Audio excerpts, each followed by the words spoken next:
Hey, welcome to the Lightforge Arena tier list card preview. We are doing Druid, and Druid is really interesting in this new meta. It's really interesting in this new meta because, one, it hasn't been interesting in a while. It really, what happened to MSG? It got Jade, and then it didn't get Jade. Like, it was weird, right? And then what happened before? There's just a lot of bad cards coming in for Druid. So we Yeah. finally get a time in Ungoro where maybe good things are going to happen to Druid. And one of the things that's already good that you already know that's already happened to Druid, quite right off the bat, is that there's a ton of beasts. A lot of the neutral cards are beasts, and that's going to really help out the two beast classes, which is Druid and Hunter. And we're going to see, let's just go over the cards, what the Druid has. Before we do that, let's talk about what the Druid loses first. And this is very important. I don't talk about this with every class, but Druid loses its curve. Druid used to be, for the longest time, the best class that curves out, always. They had 1-drops, they had a whole crap ton of 2-drops, they had 3-drops, they just had the curve. And with all of these changes, with all these cards leaving the meta, they no longer have a better curve than anyone else. I have this curve ranking thing where I figure out which classes curve out well. They are behind Hunter, Rogue, Mage, and Paladin. So if you're looking for classes that curve out okay, Paladin does okay-ish in a weird use your hero power and play a 1-drop kind of way. Mage just has 2-drops. Mage actually has, it's gonna be weird to think about it, but Mage has the most 2-drops of any class in this meta by offering rate. It's pretty crazy. It's weird, man. Yeah. And Hunters obviously curve out, and Rogues obviously not only have the hero power, but also curve out. But some Druids they're no longer on the same level as these guys, and they used to be number one. So what do you get when you have a class that doesn't quite curve out anymore, and it's just a normal class? Which again is kind of where Druid belongs, right? Normalcy. Sure. First card. I guess I'll start with this. It's a Tortolium Forager, which is a turtle, but is not a beast, unfortunately. See, this is why turtles need to be beasts. We have this very high. This is an incredibly, incredibly good card. It is 161. That is Paladin levels of good for a card. And especially because Druids don't have good cards, right? That's one of Druid's problems. They have a whole ton of cards between 125 and 135. Wrath, Starfall, Starfire, Power of the Wild, Druid of the Claw, Naturalize, all Ironbark. All the cards you think of are there. But they only have one true premium card, which is Swipe. And it's always been like that. And now you have one that's not quite as good as Swipe, but it joins it. Yeah. It's almost as good. And why is this card so good? It is because it fits the definition of small drop, big value. You know why Pyros is 250? This is a mini Pyros, right? Yeah, it is a mini Pyros. It really is. People actually crunch the numbers. I'm just going to do a small breakdown, right, of what you are expected to get with the minions, right? So you get a random minion with 5 or more attack into your hand. On average, so the average of everything combined, you're getting something that costs from 6 to 7 mana, and you're getting around a 6/6 in stats. So this is fairly. It's Pyros. What else gets 6/6 in stats? Pyros. Right. So it's closer to 7 mana instead of 6. However, the majority of the minions that you get do something. So half of them, half of all the possibilities have a battle cry, which is good. About 10 to 11% have taunt. About almost 10% have death rattle, and almost 40% are legendaries, right? Yep. So not saying that you're guaranteed to get something good, but you are on average pulling a 7 mana 6/6 minion into your hand, which either taunt, does something immediate with a battle cry, or has a good death rattle, or is just a sick legendary. And sometimes you're absolutely going to whiff as well and get the Magma Rager, but it's quite good. You're actually going to, on average, pull something very valuable. Yep. Tortoh Forager, one of the most insane cards in the arena that is a class card. Not really, it's just a premium card, but it's in a premium card in a class that has no premium cards. That's what makes it special. Like, if you put this in the Warrior, it's not going to make anyone blink. If you put this in Paladin, it's not going to make anyone blink. You put this in Warlock or Druid, though, oh my god, the difference makers, right? Like, Right. This is going to be good. All right, next card. I'm going to introduce this because it's my favorite card. Really? This is your favorite? Yeah, I told you, right? This was like, we'd say this in the Lightforge. It's Shell Shifter. Okay. Shell Shifter is 126. It is, like a low premium card. It's up there with some of the, old school best neutrals, not the new best neutrals.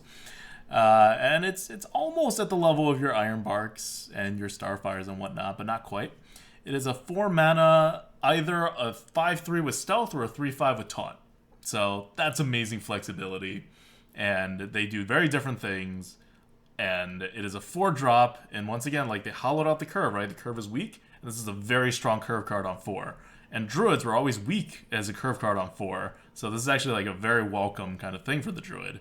And it really flattens out the Druid curve. So it's going to take a little finagling. You're not going to get the perfect curve. But you can sort of get there. And that makes this card very important for the Druid. Because remember, you're a Druid. You don't win by having better cards than your opponents. You just don't. Because you won't. Instead, you win by edging out tiny, tiny amounts of like tempo and card advantage every single turn. By making everything as efficient as possible.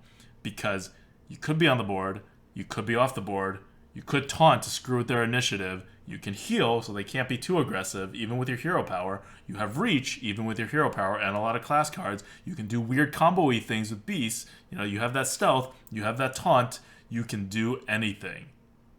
And that is how you edge out your wins. And this is a prime example of a card that lets you edge out those wins. Yep. All right. So, I'm not going to add anything because it's your favorite card. And I think you've explained it quite well. Afterwards, we have one of the cards that was first revealed, right? This is one of the first reveals because it really exemplifies sort of the adapt. Standard bearer for adapt. Right. So over here we have Verdant Longneck at a 122 on the tier list. 5 mana for a 5/4 beast with Battlecry Adapt. This is just a good, solid value minion. Like, so you have a pretty good stat distribution. You have a beast tag, which is definitely worth something for Druids. And you adapt. Remember, adapt is around 3 stat points, right? And so this is quite good. Like, you're happy with +3 health. You're happy with over here, Shield. Divine Shield +1/+1. Like, adapt whenever you get to something bigger. Stuff like stealth and stuff like Divine Shield help more, right? Because something like stealth or Divine Shield just has more impact. So yeah, this is a decent amount above average, and you're going to be happy to have this in your deck. Also, I want to talk to Twitch chat about this because I saw it in there. Does Shell Shifter actually turn into a beast? Because I did not know that. And if it actually turns into a beast, it's going to go even higher. And I would like that. Oh my gosh. No, but it's like a turn. By the way, I'm like looking at Shell Shifter, and like if you stare into its eyes. Do not stare into its eyes. Oh my gosh, it is creepy, dude. Oh man, that card is creepy. This might be one of those times where I'm like, I'm not gonna craft a gold. I don't think. I don't want that. I don't want those nightmares, man. All right, Twitch chat confirmed that Shell Shifter is a beast, so it's gonna be in the 130s. Nice. It's gonna be a true like normal Druid-y level premium with like Druid of the Claw and its other buddies. Yeah. Anyways, that's good. Thank good. you, Twitch chat. Yeah. Okay. So what's next? Let me see what the next card is. It is Earthen Scales. Cool, nice, small card. Goes with the whole Druid theme of small buffs. Because Druids are known for small buffs. Paladins have the big buffs. No, you missed Elder Longneck. Oh, I thought you did Elder Longneck. No, I didn't do Elder Oh, you did Verdant Longneck. Sorry, I'm getting my Longnecks confused. Well, Longnecks are the Druid thing. They have like, Okay, you want to do Elder Longneck?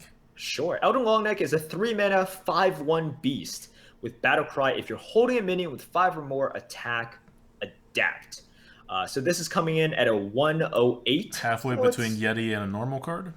Right. Look, it is basically a Magma Rager if you just drop it and you don't trigger the effect, which is not great.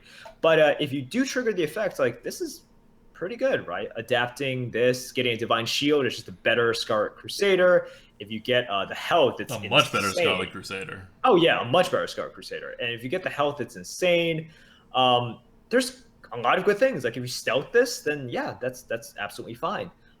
So this is one of those cards in which if you proc it, it's really good.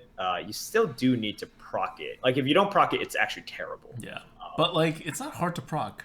5 attack or more. Yeah, it's not that hard. So quite a good card. And unfortunately, the average is sort of a reflection of like two very polar ends, right? Like if you don't trigger it, it's really bad. But if you trigger it, it's amazing. Yep. Anyways. I mean, you trigger it. You just hold it in your hand until you trigger it. Right. Which does bring down the score a little bit. Mm-hmm. Like if you... It makes it more situational of a play.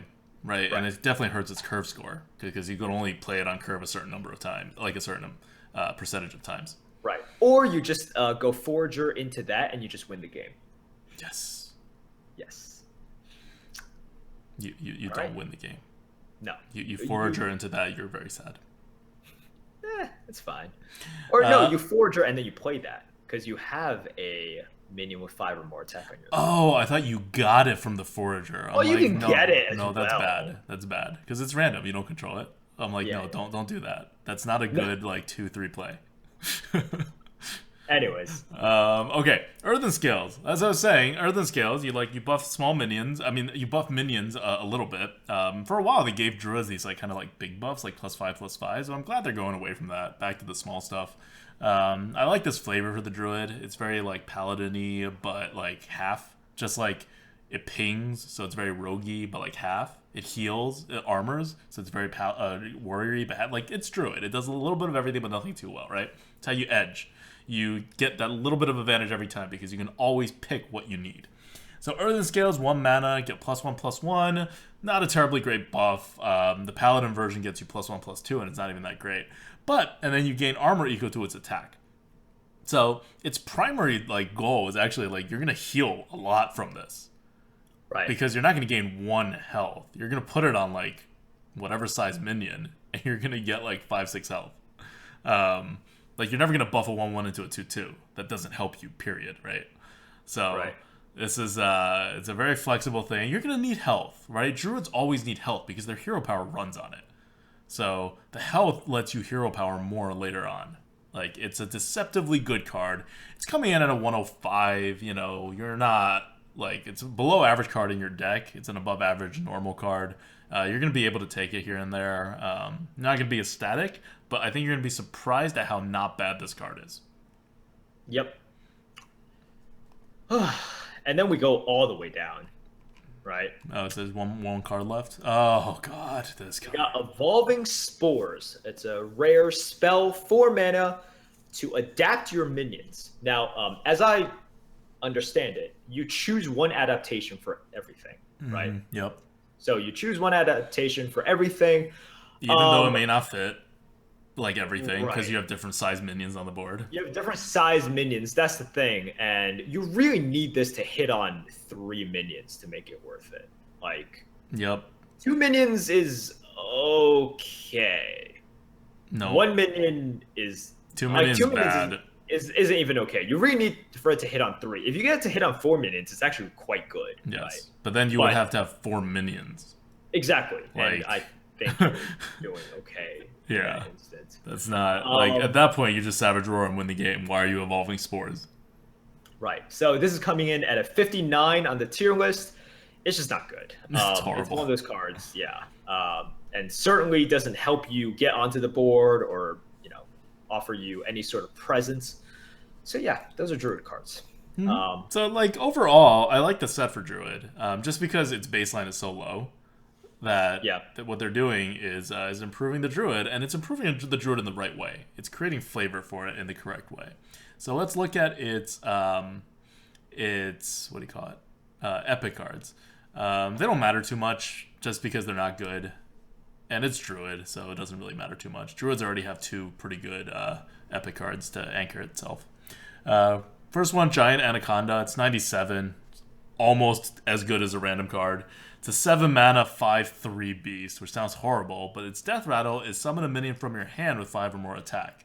So its Death Rattle can summon a minion that is bigger than it. In fact, it probably is bigger than it. In fact, it probably can actually make that 7 mana worth it, depending on what cards you have. So it's a lot of situationalness, and then when you have it, you can't play the other card. But this is 7 mana anyway, and only has 3 health, so you're probably trading it the next turn. It works pretty well considering how situational it is, but because of how situational it is, you're never going to get too much value from it, and it makes some cards like dead cards in your hand for a little bit. It does the job, but not well. No, so that's why it's below average card. Yeah. You don't want it.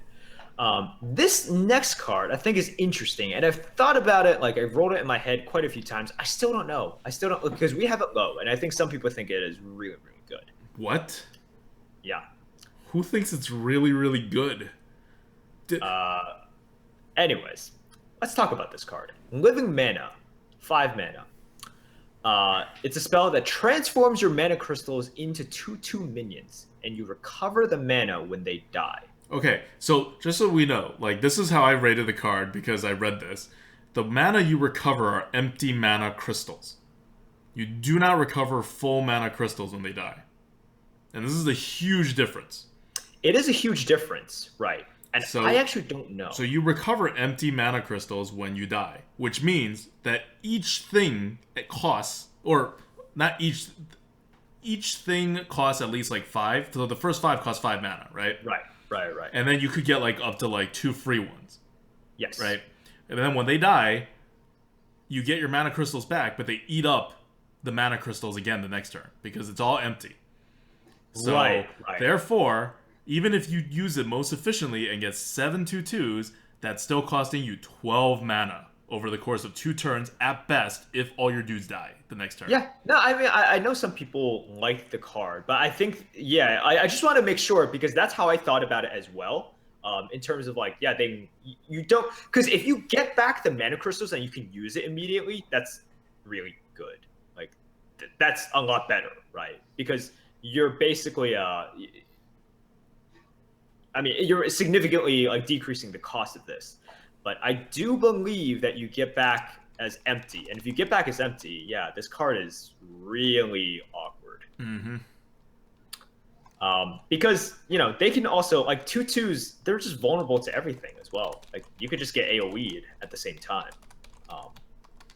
Living Mana coming in at 79. It's going to be a little bit higher. I just realized I hadn't factored in to the back end, and I'll just add this by hand probably.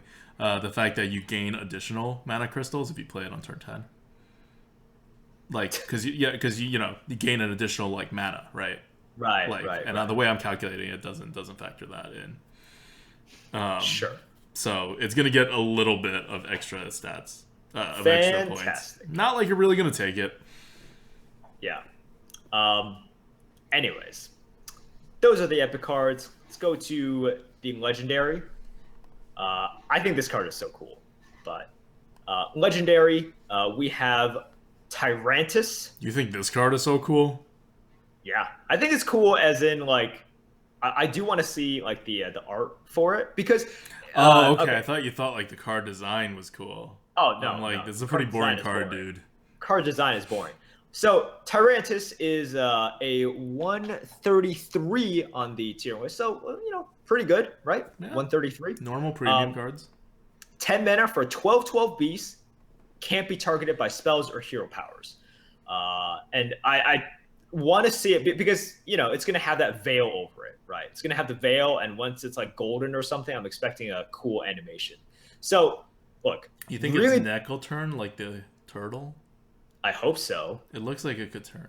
Although I'm hoping it turns in like a actual natural motion and not like the super awkward motion. Although, look, I have no idea. Anyways, Tyrantus, 10 mana for a 12/12. Like, pretty good. And this is exactly what you want. Like, if it doesn't have initiative, you have to make sure it sticks. And this is one way for it to stick. So it can't be targeted by spells or hero powers. You know what you can do to it? Snail it. Snail. You can snail it. Oh, God. Freaking snail, man. Yes. So can't target it with spells or hero powers, but you can target it with a small snail. Sorry, Tarantus. Woo. All right. So that's Druid. Anyways, uh, any comments on Druid? I don't know. No. I don't know what Look, to say it's about good. Druid. Look, Druid, and we keep saying this, Druid is a good class. Like, it's not a above average class, but it's an average class. No. It'll always be an average class because good to a good player, because it gives you the tools that will let your skill work. It's the opposite of Priest. Well, maybe Rogue is the opposite of Priest, but I really think Druid is more the opposite because it doesn't. At least Rogue has powerful cards, right? Like Rogue gives you the option to kill yourself, which is why you need some skill. But like Druid actually just has no power. Like whereas Warlock has lots of power, but at great cost. Druid just has no power. Everything is by inches. And so good players can consistently make the inches work for them. And bad players, or players without good fundamentals, can't do that. And so they just get crushed by the lack of power.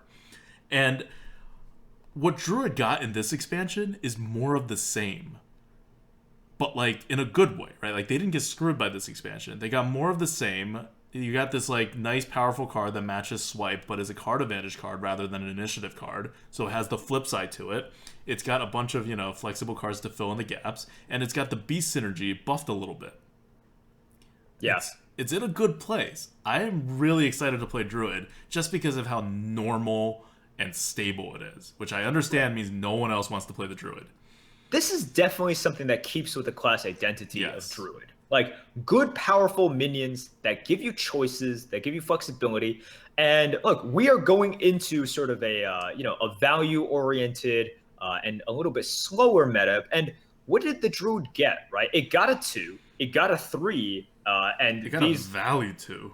Right, it got a value 2, it got a 3 that definitely plays within the style, right, and can definitely get more tempo on 3 than what you should get. And then afterwards, it got a 4 and it got a 5, right? Yeah. Like they're doing the normal curve thing. They're just not letting Druid curve on 2 as much, right? They're flattening the curve. But Druids are going to keep on doing their thing. It's been helped out tremendously by the new cards because they're going to be able to draft a curve a little bit better. So yeah, I think it's going to be in a decent spot. Although the problems that it suffers from, it'll continue to suffer from. Right? It doesn't have like those win now cards. Yeah. It relies on you eking out those small advantages turn after turn, making the correct decisions. It got definite tools to do that, but it didn't get the Abyssal Enforcer, it didn't get the Blast Crystal Potion to just blow it out of the water. Yeah. And no one, like, very few classes, like, got anything like that. Yeah. Like, the Tortoh and Forager is, like, insane by the Ungoro standards for a class card. Oh, yeah, definitely. Like, I know we just came back from, like, talking about the Paladin, so this feels a little less impressive, but, like, Paladin's the exception to the rule. And this is the thing. Like, you look at Mage, and it's going to be dominated by Elementals. You look at Shaman, and the class has been totally transformed in Ungoro. Continuing its 7.1 transformation. You look at Priest, and it's being nudged in a very different direction than where it was. You look at Paladin, it's being nudged back to where it was after it's... Like, these are clashes, right? Like, Mage maybe not so much, but, like, the other ones are clashing. Their identity is still, like, within what the class normally does, but it was on one side of what it does, now it's being swung back to the other side of what it does. There's a lot of conflict going on in how to construct decks for these classes and what to do. Druid doesn't have that problem. Because it's right in the middle. It's being pushed more in the middle. It's being stabilized. Yep. And that's going to be good. And you're going to see this when we do Hunter next, which is Hunter is being pushed in the exact direction Hunter wants to go. And it's going to be amazing. It's ridiculous. I've never seen a class like get this much help in the direction that they already want to go in. Right. But... Okay. See you next time for Hunter. Push on.